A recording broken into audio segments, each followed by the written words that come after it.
Свети Никола. Шести ден от месеца последен аз изпаднах в беда.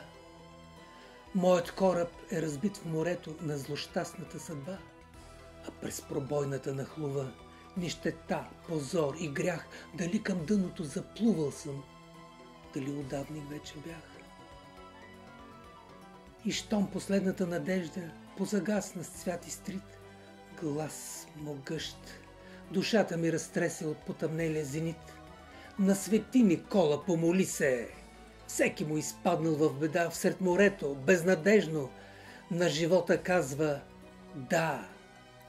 О, моля те, Свети Никола, моля ти се от сърце, греховете опрости ми, на смъртта да кажа не, не, не.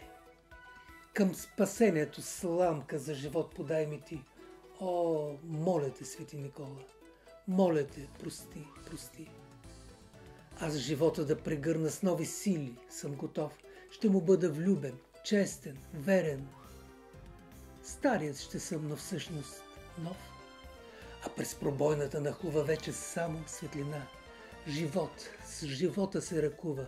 Оцелявам. Сън ли бе това? Шести ден от месеца последен на Свети Никола ще е посветен.